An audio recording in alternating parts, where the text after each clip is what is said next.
Cool. All righty. We are live. So I will get our PowerPoint going here and we'll get rolling. Let's do it. Cool.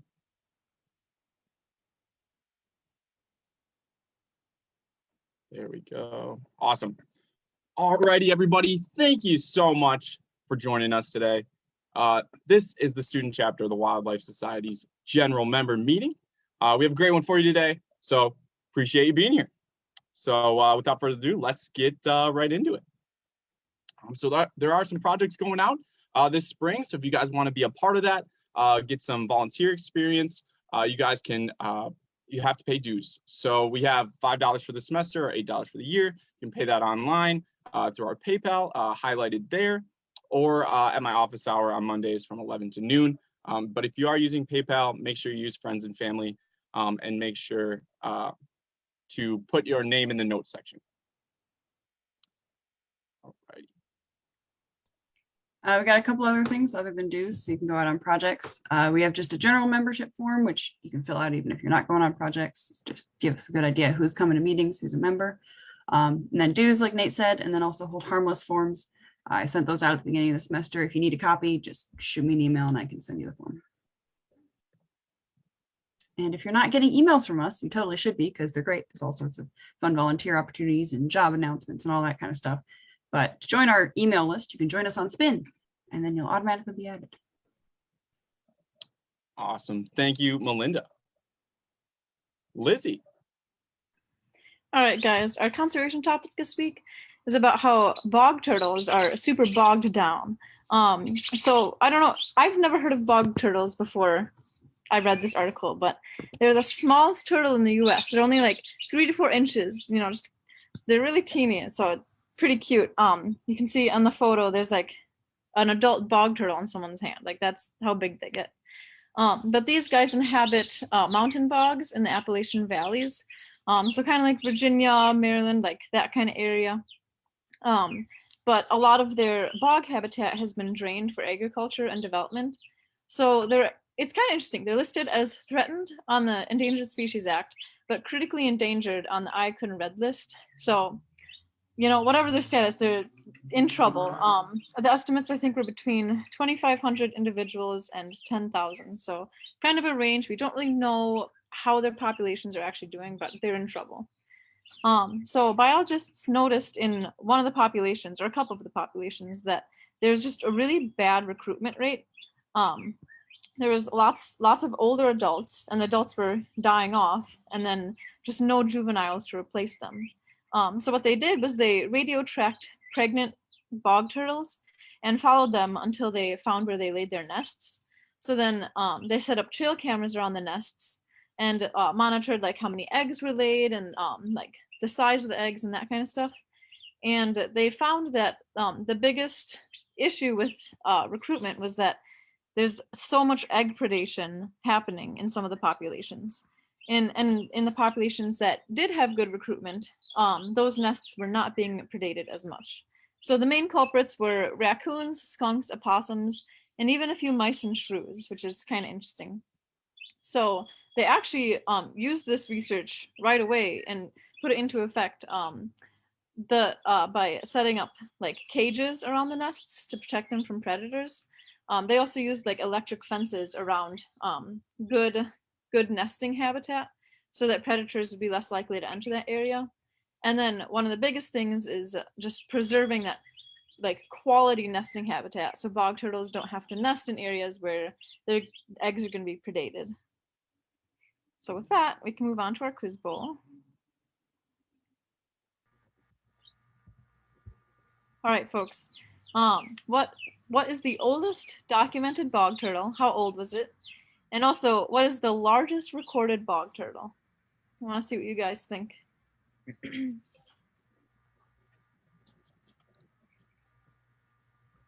All righty. Answers rolling in. We'll give you guys 5, 4, 3, 2, 1. All right, here we go. And in the polling. There is the results. Ooh, close, close. So the oldest documented bog turtle was 61 years old.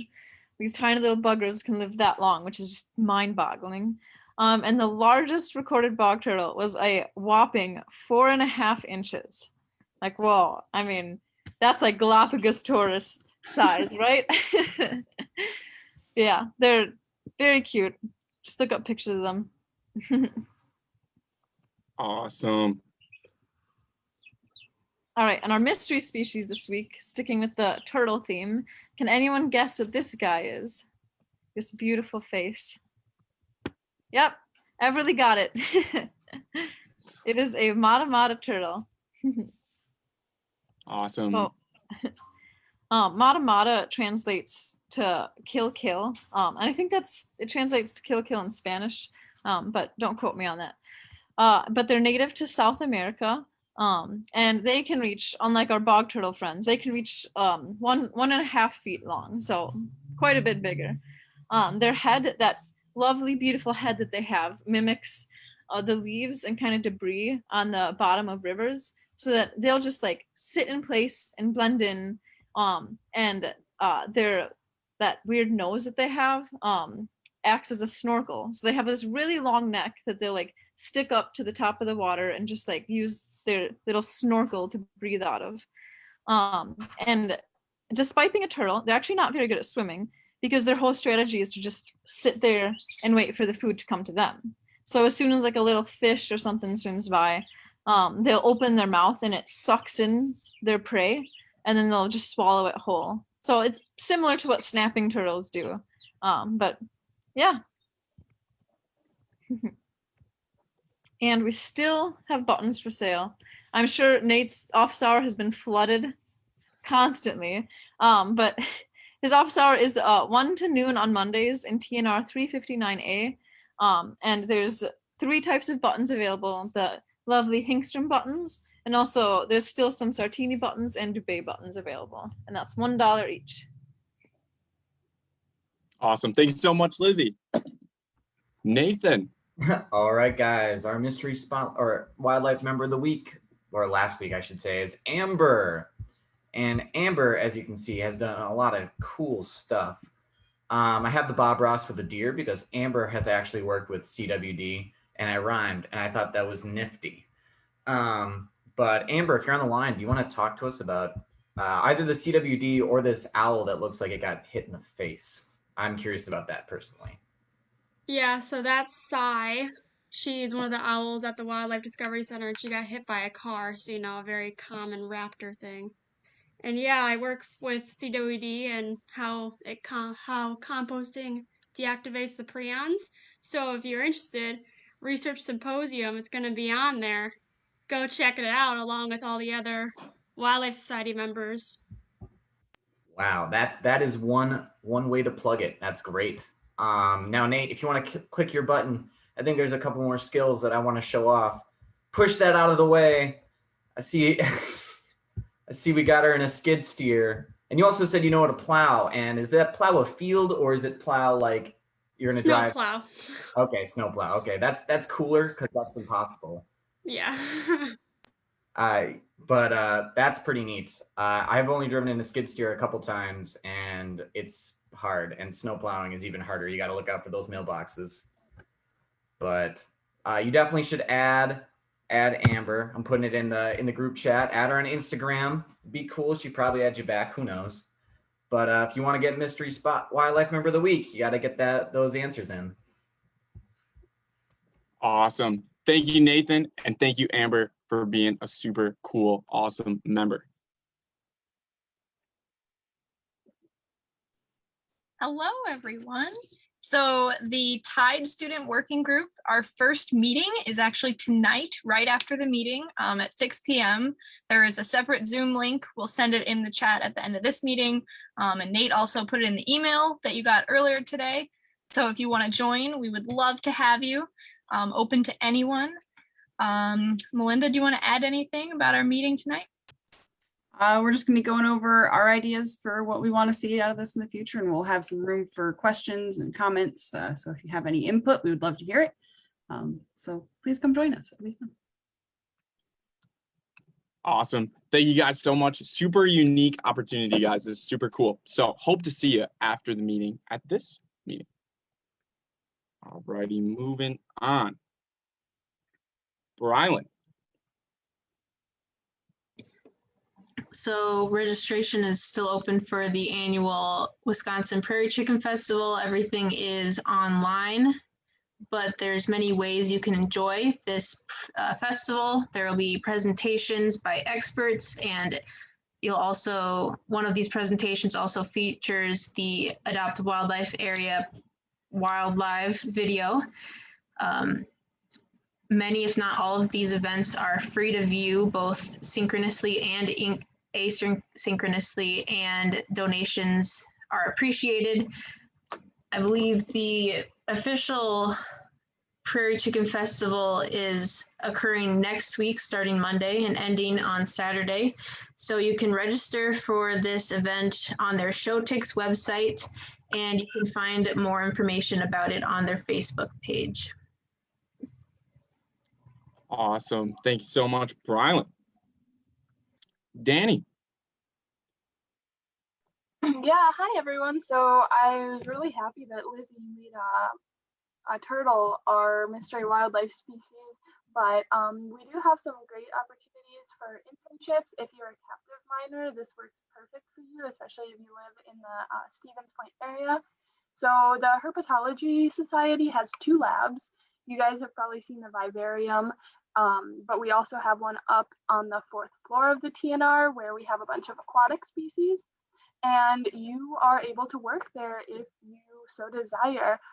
It's a year term and it includes breaks, and currently we have 2 positions that are going to open up starting around the week of finals. The week before is when we'll train, and you'll be in complete charge of animal care of over 50 reptiles and amphibians, and then we have some insect colonies to feed them.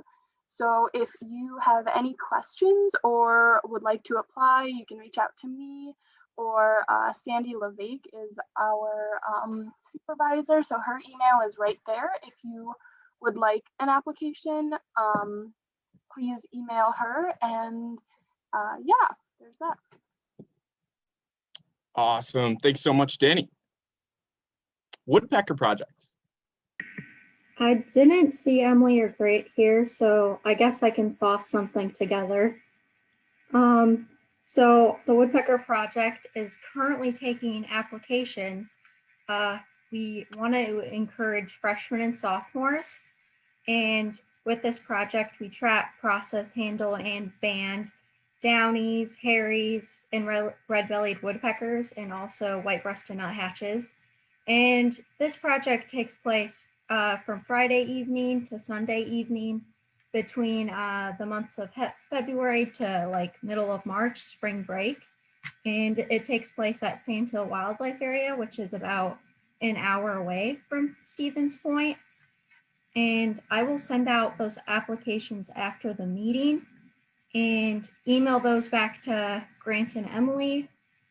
And those applications are due by April 30th. And this is just great hands-on experience with birds. You don't need to know anything about them, just like have dedication for this project and put in the work. And it's just great. And I guess they said looks great on a resume, which that doesn't hurt either. Awesome. Thank you, Mackenzie. Super cool opportunity, guys. Get those applications in. Next, we have the Flying Squirrel Project. Yep, so the Flying Squirrel Project is also looking for a couple new co-leaders. We are a fall semester project that traps flying squirrels in Schmeekley Reserve during September and October. We finally had a successful trapping season this year, so that's something to get excited about. And if you're interested, the application should already be out, and those can be sent to me by April 20th. Awesome. Thank you so much, Marin and Flying Squirrel Project. Another cool opportunity, guys. All righty. Shelby. Hello, everyone. If you've taken any cool wildlife photos, you can send them in to be featured for this Fauna Friday. And you can send those in by DMing our Instagram page or by emailing me. And my email's up there on the slide. And then you can follow our student chapter on many social media platforms. You can like us on Facebook, follow us on Instagram, and even add us on Snapchat. And our meetings are also recorded. So if you ever miss one, you can find those on both our website and our YouTube channel. Awesome. Thank you, Shelby. All right, guys, one last quick announcement here. So again, elections for officer positions for our chapter are going to be held on April 27th at our normal meeting time, Tuesday at 5. And to be able to run for those positions, you have to fill out the nomination form, which was sent out after last week's meeting. And so you can go look for that. If you can't find it, let me know. I can get you a fresh one. And those applications are due the 23rd. And then all the applicants will be shared with all of the members so that you guys can read through who's applying for the positions, kind of get a feel for it. And then we'll be voting on April 27th. So it'll be super cool. I'm really excited to see some folks running and their speeches and all of that. It should be super cool. And anyone can run for these positions. And it's an incredible, incredible opportunity to be a vital role of the workings of TWS. So you can run for any number of positions.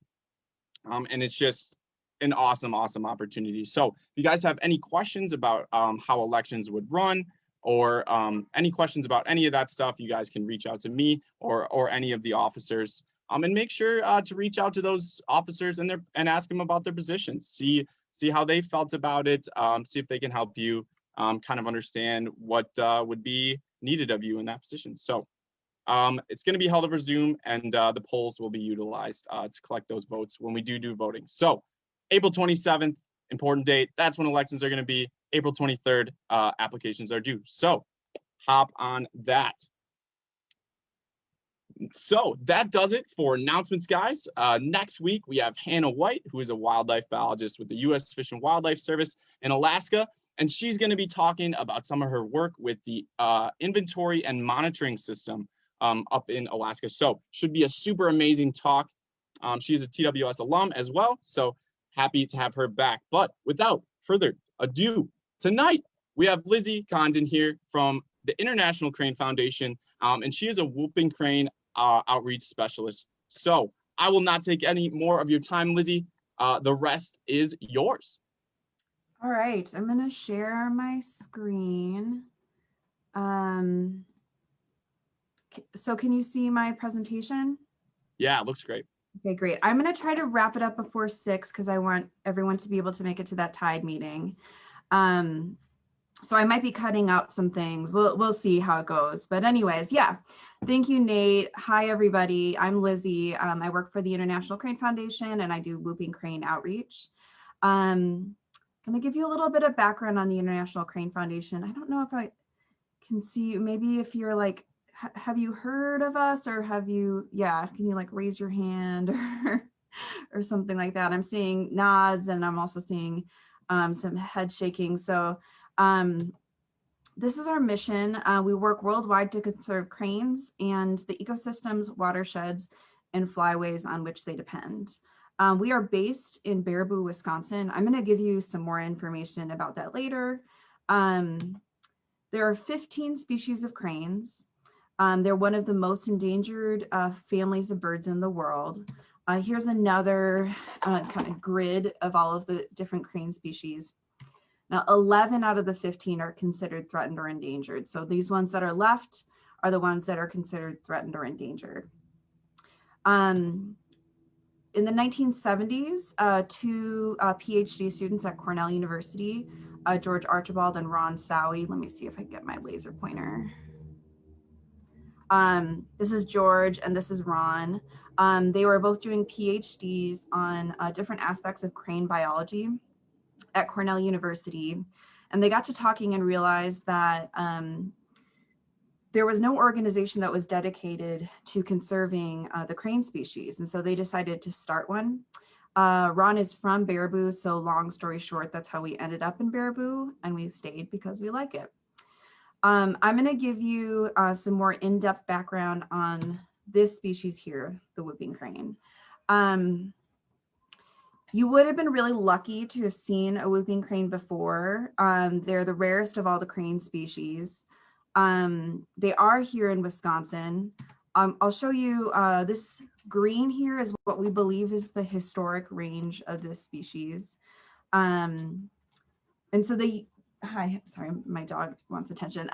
They used to be found, basically they would breed in kind of the prairie pothole region up to like Saskatchewan, to like the Northwest Territories. And then they would winter along the Gulf Coast of the United States, in the Central Valley of Mexico, and even on the eastern seaboard, the Carolinas and Georgia.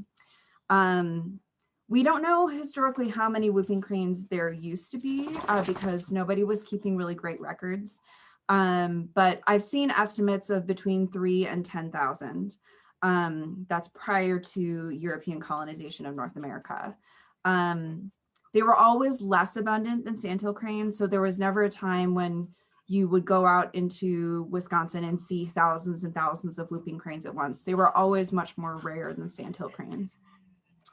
But they got so rare at one point that they were reduced to a single flyway.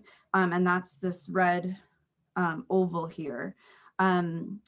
This flyway population still exists today. It's called the Aransas wood buffalo population because they spend the wintertime at Aransas Bay in Texas.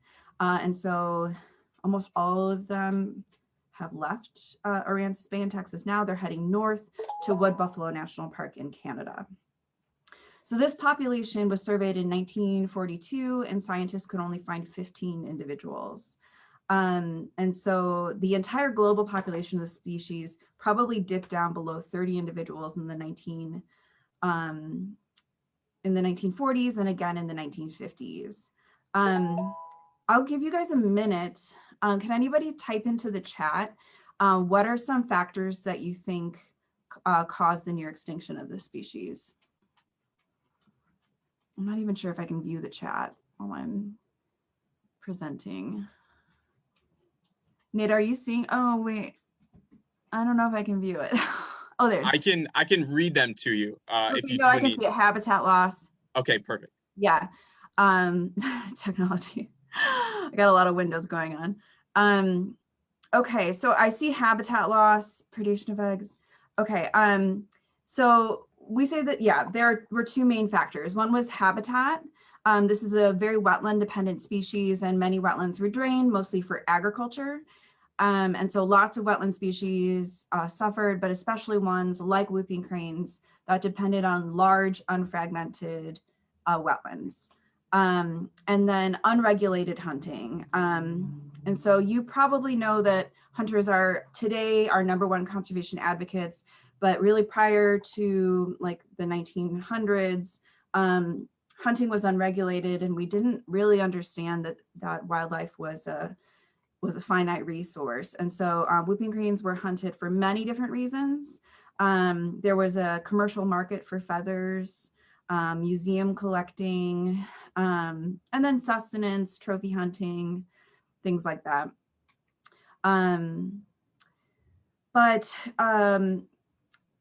It became illegal to shoot a whooping crane along with many other species of birds in 1916 with the International Migratory Bird Treaty Act. And in 1967, the whooping crane was listed as a federally endangered species under the precursor to the Endangered Species Act. And so on the federal level, it became illegal to shoot a whooping crane, and that really helped. And some key habitats were protected for the birds that remained in this flyway. The Aransas wood buffalo population stabilized and began increasing to the point where scientists were able to collect eggs from the birds at Wood Buffalo National Park. And we began collecting eggs and bringing them into captivity. Originally, we really wanted to start a sustainable captive breeding program, basically as an insurance policy for this species. So this is an artificial incubator. If the species were to go extinct in the wild, then we would not lose the species forever. We would still have a captive population. And so those eggs hatch out into these chicks. And crane chicks are precocial.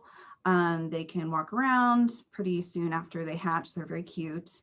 The International Crane Foundation is the only place in the world that has successfully bred and raised all 15 species of cranes. We're actually the only facility in the world that has all 15 species of cranes. And we have been around since the 1970s, and we've learned a lot about what to do and what not to do when it comes to raising cranes. So this is what not to do. The person in this photograph is Dr. George Archibald. He's on the left, and he's with Tex, a whooping crane that is one of our more well-known cranes. Tex was not raised at the International Crane Foundation. She was raised by a human keeper at a zoo in Texas. And because of that, she became heavily imprinted onto people. And so if you want to learn more about this story, check out our YouTube channel and search for George and Tex. George basically had to be Tex's mate, and we used artificial insemination to create a chick. But we really don't want to do this for every single one of our birds. This was actually a 7-year effort to create a single chick from Tex. But we have had humans involved in the crane breeding process for a few different reasons. And one is because I saw some people say low reproductive rate. Cranes as a family do have a low reproductive rate compared to especially say waterfowl that have a lot of chicks. Whooping cranes would be lucky if they were able to raise a single chick in a season. Because of that, we wanted to get humans involved so that we could increase our reproductive rate in captivity. And so humans are involved, but we disguise the human form with costumes and puppets. So at the International Crane Foundation, we developed the costume rearing method. This is where we have crane chicks that are raised by humans, but the humans are disguised. So you can see here, as I said, a pair of cranes would typically raise just one chick, but there are 1, 2, 3, 4, 5 chicks in this photograph. This was taken at our isolation chick rearing facility at our headquarters in Baraboo. It's called isolation because it's really far back in our campus. I have to get special permission to go there. Anybody who's there has to be wearing these costumes. They have to be silent. We really don't want these cranes to be influenced by humans. But through the costume rearing method, we're able to increase the number of chicks that we raise each year. And we're doing this for a couple different reasons. One, as I said before, we want to have a sustainable captive breeding program. So some of these cranes will be held back and they will stay in captivity. But we want to produce enough cranes that we can actually release them into the wild as part of reintroduction projects. One of those reintroduction projects started in early 2000. This was started by the Whooping Crane Eastern Partnership. This isn't an organization, it's a bunch of different organizations. The International Crane Foundation is a founding member.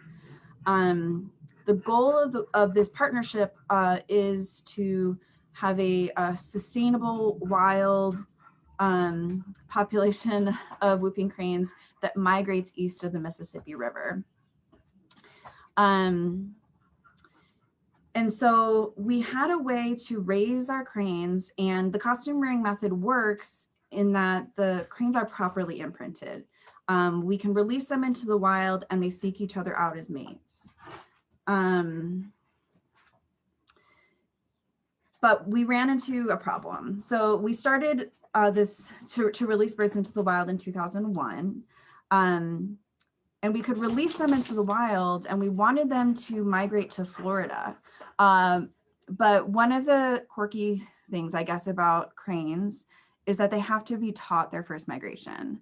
Many other bird species, like for example, shorebirds, they don't have to be shown their first migration. They hatch out. A lot of times their parents will leave them, and then they do their first migration completely alone, not being led by any adults. Whooping cranes do have migratory instinct, but they have to be shown where to go.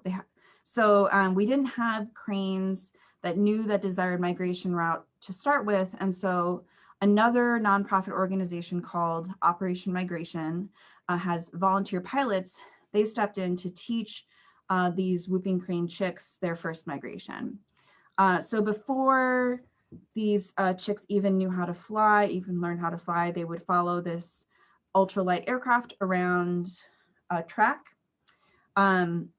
You see how the ultralight pilot is dressed as in the crane costume, so they're following mom or dad.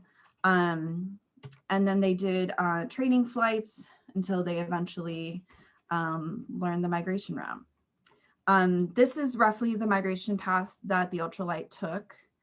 And so they started in central Wisconsin and then went down to the Florida Panhandle, basically establishing this new migration route for whooping cranes.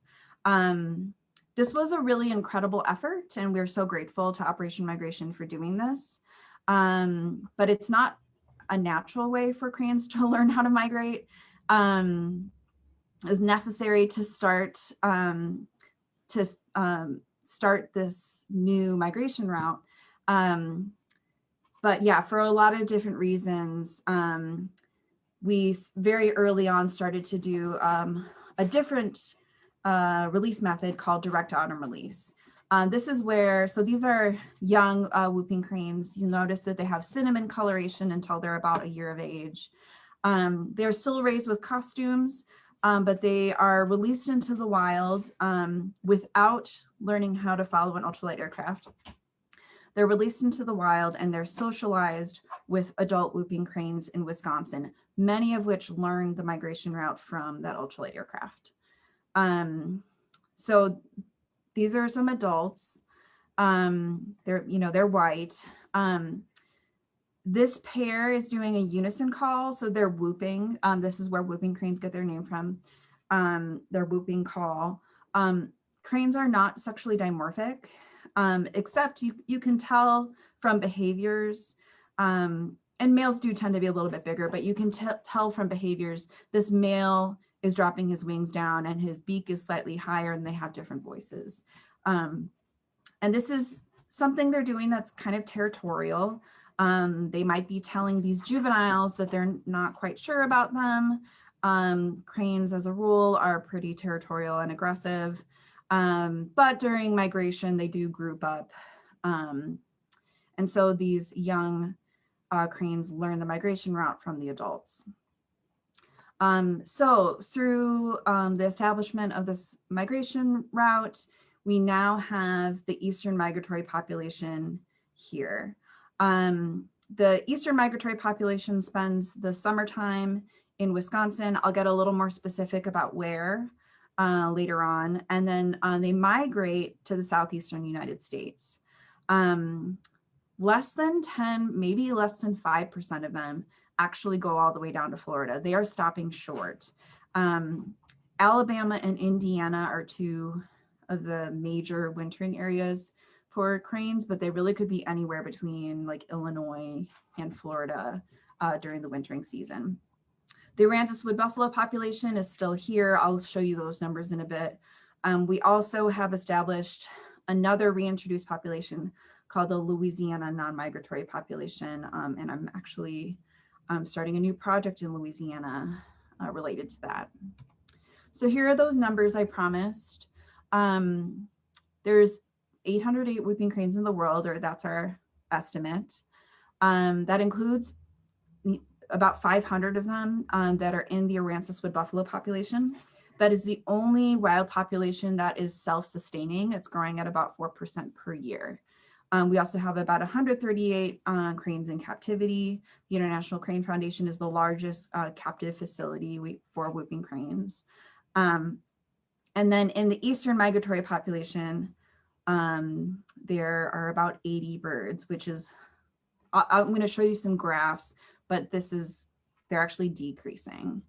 75 in Louisiana, and then this 9 in Florida. This is part of a failed reintroduction effort in Florida. Those birds are, as best we can, being relocated to Louisiana. So I just want to talk about the general trend for the birds here in Wisconsin, the eastern migratory population. Starting in 2001 up to 2020, going across the x-axis, these are, we started releasing birds in 2001 using blue, which is the ultralight LED method. So we started that in 2001. In 2004, we started adding yellow, which is direct autumn release. That's where those birds do not learn the migration from an ultralight aircraft. In 2006, we had our first wild hatched chicks. So that's that green bar. The black line is the cumulative number of cranes that have been released since 2001. So over 300 birds have been released, and our population today is about 80 individuals. Ideally, that number would be higher, and ideally, the proportion of green in these bars would be getting bigger and bigger.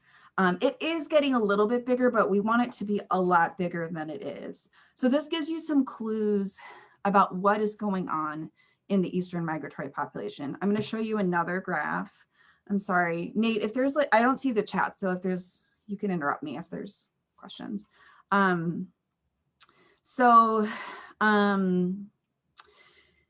This is the number of nesting pairs over time. One of the goals outlined in the recovery plan for this particular population is for there to be at least 25 breeding pairs. So you can see that we're actually pretty close to that goal. That's the blue here. We want there to be at least 25, and at times there have been more than 25 breeding pairs in the eastern migratory population. But if we look at the number of chicks hatched, all right, that's pretty good. But really low here is the number of chicks fledged. So this is really what our problem is right now. And I'm going to go over some reasons why we think that's happening. So this is moving backwards a little bit. Some of you may have heard Necedah National Wildlife Refuge was the original release site. It was selected for a number of different reasons, but this is where we decided to start releasing whooping cranes in 2001. And so this is where most of our breeding is happening. And Necedah also has super high levels of black flies. And you can see them covering these eggs, which isn't as much of a problem as they really cover the adults.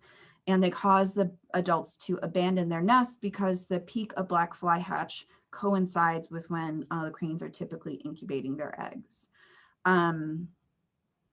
So this was actually causing a lot of nest abandonment, which was basically resulting in not a lot of chicks being hatched. But a number of years ago, probably around right here, we started doing forced re-nesting. And this is where we send our intrepid interns and other staff members out into Necedah to find these whooping crane nests. They take the eggs before the adults abandon. They mess up the nests, and the adults are able to re-nest very quickly. And by the time they are sitting on their second set of eggs, black fly hatch has subsided and they're able to complete incubation. So this is a management action that we have taken to try to help the whooping cranes increase the number of eggs that they can hatch. And it does seem to work. We take those, that first set of eggs into captivity, and we raise them at different captive breeding facilities, and then they're released back into the wild. So they still contribute to the population. So we do forced re-nesting, but another action that we have taken is we have started releasing birds away from Necedah. So Necedah is over here in Juneau County. You can see we have a lot of nests. All these black squares are are, sorry, the circles aren't nests. These black squares are nests too, but we've started releasing birds in what we call the eastern rectangle. So it's further to the east than Necedah, although there is some intermixing that happens on the wintering grounds. This includes a release location at Horicon Marsh. And so there's actually a UW Stevens Point graduate student who's a former intern of ours. She just finished her master's thesis. This is her, Sabine Berzins. So Sabine was trying to answer some questions for us that we had about productivity of cranes at Horicon Marsh. So she went up in a helicopter a few years ago to try to locate some crane nests. This was in April when we had a big snowstorm, but you can see that this is a sandhill crane nest, and they tend to nest in these openings in the cattails at Horicon Marsh. So over the course of, I think, 2 or 3 seasons, Sabine located 57 nests. She got cameras set up at 36 nests. So you can see this is what a camera setup might look like. This is Andy, one of our staff people, setting up a camera. And this is what a nest looks like. And Sabine also, visited the nest and did a lot of measurements. The big takeaway from Sabine's research is that sandhill cranes at Horicon Marsh have low colt survival, which is not great news if we're using sandhill cranes as a proxy for whooping cranes, which was kind of the point of her study.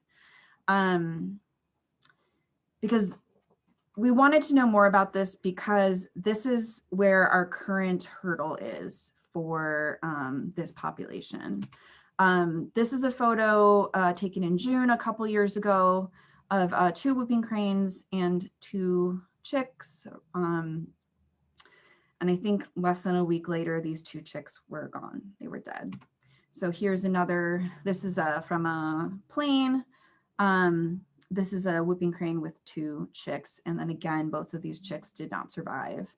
This was in 2017. So we have a very low chick survival.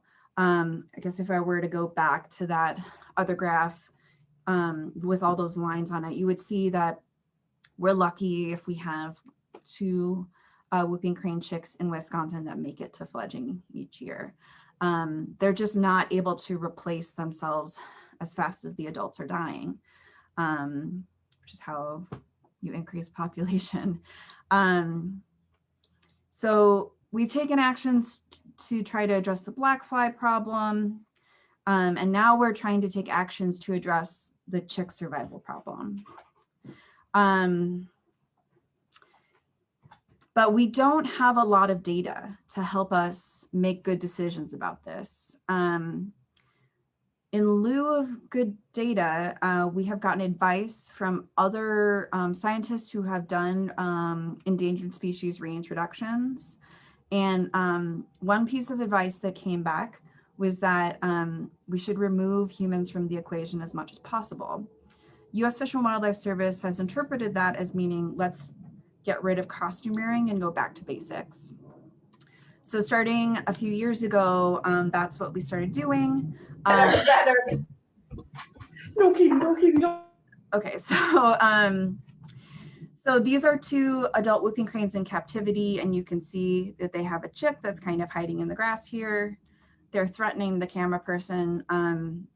Maybe you don't know, but this red patch on top of a lot of cranes' heads is actually bear skin. They use it as a big warning sign. But this chick is, the theory behind this is that chicks that are raised by cranes instead of people may be picking up parental behaviors that will make them more successful parents themselves. So for the last 3 or 4 years, whooping cranes in the eastern migratory population have been, the ones that have been released were raised using the parent rearing method. This chick, when it becomes able to fledge, will be released near other wild whooping cranes, these adults will stay back in captivity to raise another chick next year. So that's one theory. So far, we haven't seen major differences in terms of survival for parent-reared versus costume-reared chicks. But basically, this hasn't been around for long enough for us to determine if it's working in terms of parental success, in terms of being able to fledge more chicks.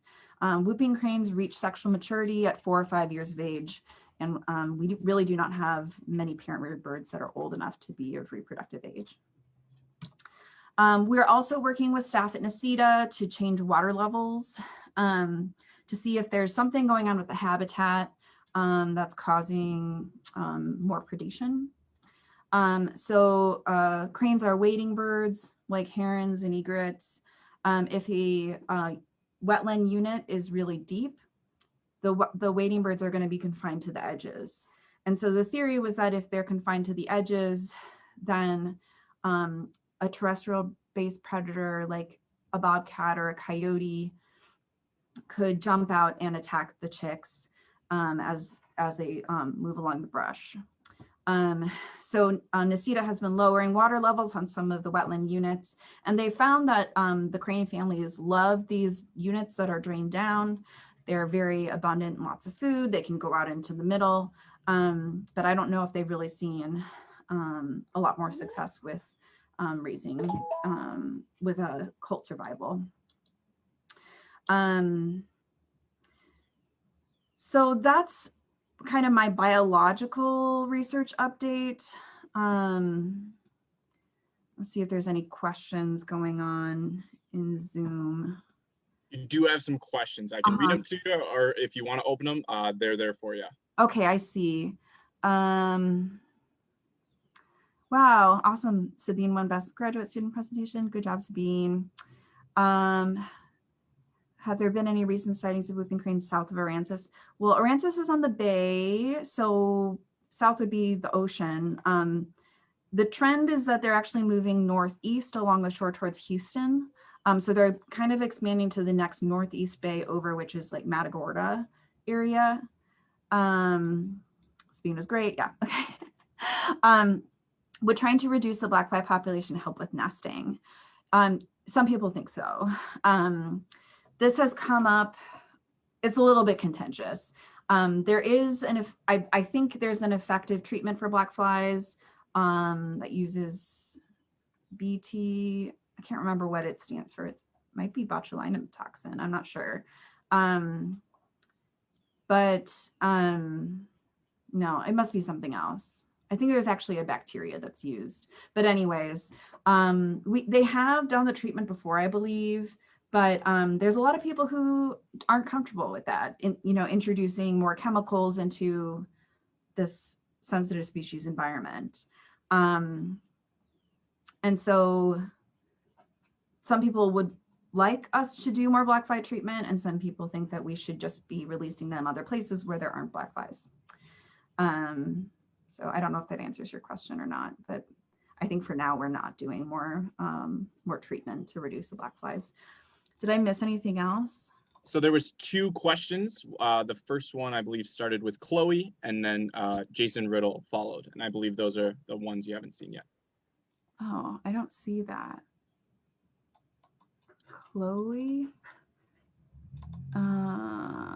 what happened in 2018?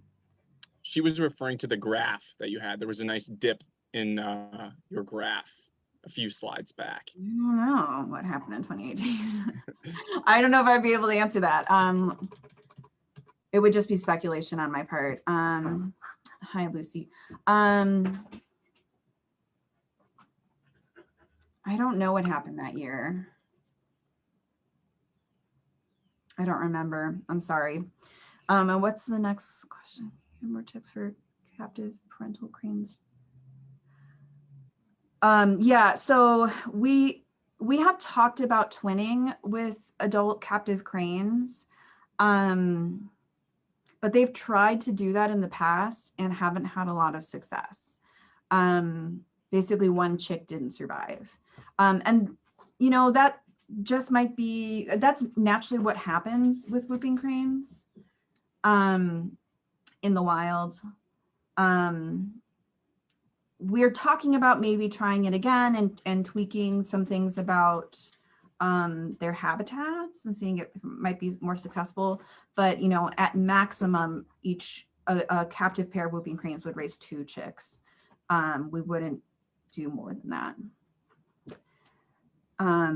That big snowstorm, it was in April 2018, I think, but you know, and maybe that could have caused it, but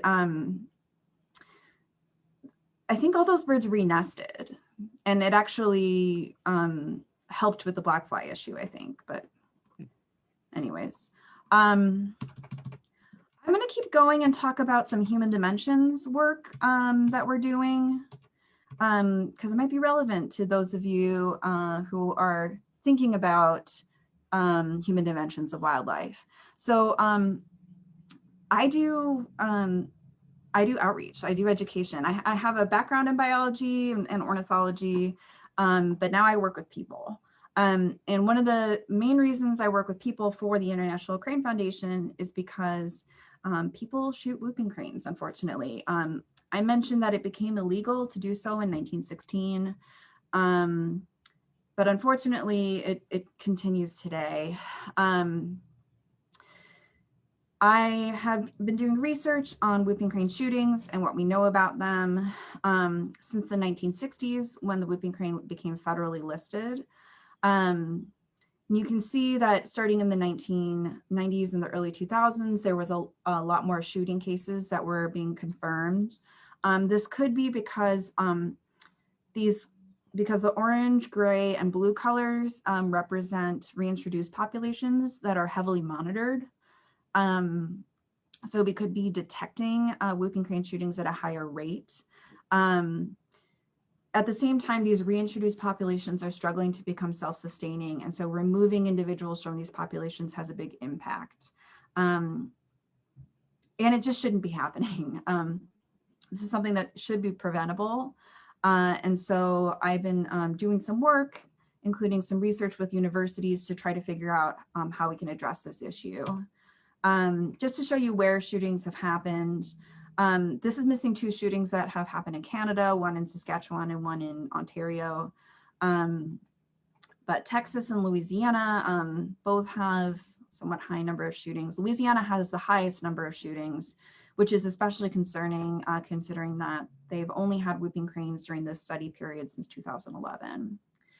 In the eastern migratory population, Indiana has the highest number of shootings.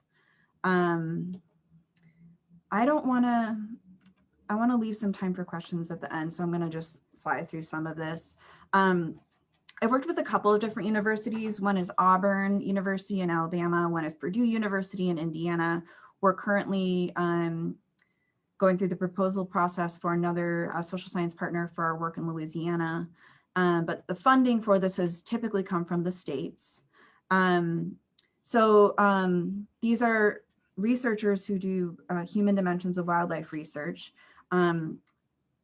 With Auburn and Purdue, they've done male surveys.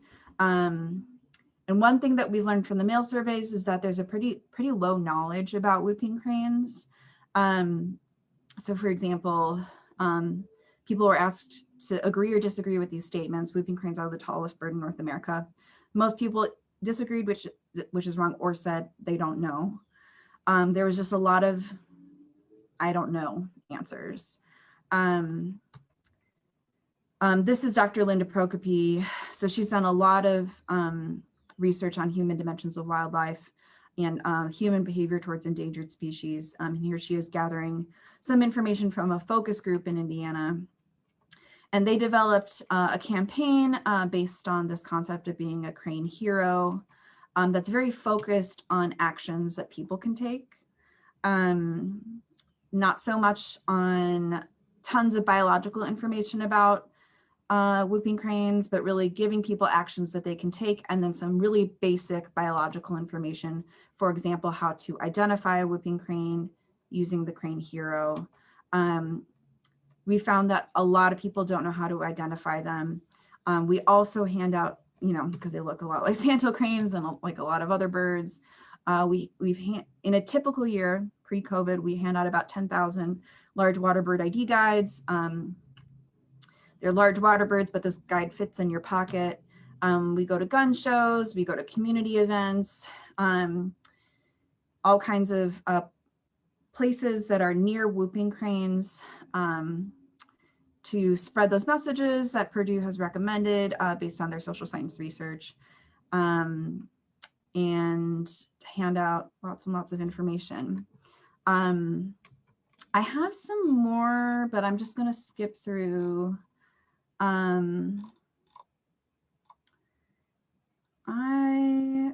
Here, let's see.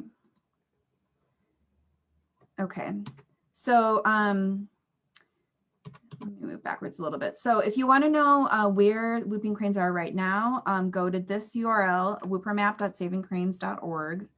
If you want to help us find out where whooping cranes are, you can report whooping crane sightings to savingcranes.org/report-whooping-crane. This is faster for us than you reporting to eBird. We do get eBird data sometimes, but this goes directly to us, and it also gives us information about the individuals because you can look at color bands. All of the whooping cranes in the eastern migratory population have color bands, and there's information on our website on how to report a color band sighting. If you want to support our work, you can follow us on social media. Please become a member if you can. You can visit us this summer, which I'll talk to you about. You can volunteer with us. I have volunteers that do outreach for us. You can become an intern. We have lots of UW Stevens Point graduates who are excellent interns with us. And then if you want to come visit us, we've just completed a $10 million reconstruction project. We're doing a soft opening on May 1st. So these are some pictures of our site. This is the new site plans. So yeah, this is our new site. You'll have to make reservations online. So check out our website to get your tickets. But yeah, this is our new visitor center. This is what one of our crane exhibits looks like. And this is our website if you want to learn more. So I have 3 minutes to answer any other questions. Awesome. Thank you so much, Lizzie. Mm-hmm. That was super, super cool.